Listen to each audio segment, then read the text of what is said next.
Nou, ik ben Sigrid. Ik ben sectionaal. Ik ben hier in Tieke. Nou ja, ik ben in Squali in Burgum. Ik zit op de haventap, in haven 4 op dit moment. Of ik ben in haven 4 naar Sint-Vakantie. En ja, hier tussen Kate, daar zit ik heel vaak weekend. En ik speel hier bij Kaps en ik heb tussen mijn eigen hinder, Twilight. Ik denk dat me dat zelf. Ik wil heel erg gastvrij maken of zo. Gewoon, ik ken me heel veel meesten, wil gewoon heel goed opzitten en staan. Ik vind het gewoon altijd leuk dat je meesten komen. Ik vind het gewoon gezellig. Ik denk dat dat wel echt, dat met mij te maken staat dat het vroeger ik gewoon altijd mocht. Dat ik gewoon je alles gewoon mocht. Ja, gewoon de vrijheid. Dat had me nou. Ik wil nog steeds, vind me nog steeds hartstikke vrij. Ik maak gewoon alles wat ik wil en ik kan alles doen wat ik wil. Gewoon heerlijk. Ik denk dat dat wel echt ik van vroeger gewoon uitzag. Nou, ik gewoon steeds. Op een gegeven moment toen werd die vriendengroep steeds groter. Al je meest niet eerst maar niet positief. Iedereen kwam hier. Ja, toen moesten we natuurlijk wat drutter zijn, want toen paste me daar niet meer in. Ja, dat was daar vet leuk. Ja, we hadden de Kate-app.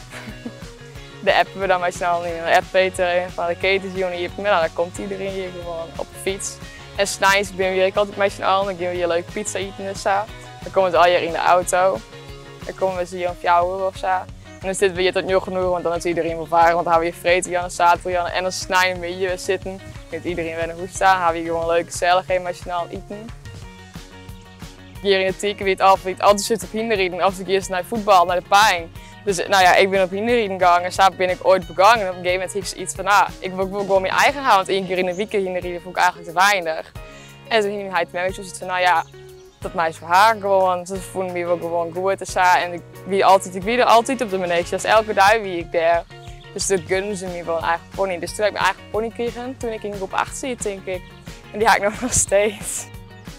Ik vind het gewoon leuk om gewoon lekker te trainen met haar, maar dan wel 1, 2 keer in de week even gewoon een leuk blokje om, die gewoon mooi door de natuur in. En dat vindt Twilight ik altijd heel leuk. Dat ze de ene keer altijd mooi naar voren en dat vindt ze gewoon fantastisch.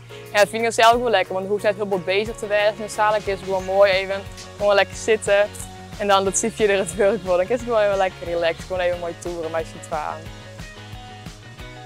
Nou, ik denk de vrijheid hier in Friesland. Gewoon als je op die hindertjes zo mooi is dat je kan wezen. Gewoon een mooie giet en een gezelligheid. Ik bedoel, Friesen zijn echt super gezellige meisjes. Ik ben al je gastvrij en zaken. Dus overal komen we gewoon het dwarfsleven hier en zo. Gewoon fantastisch.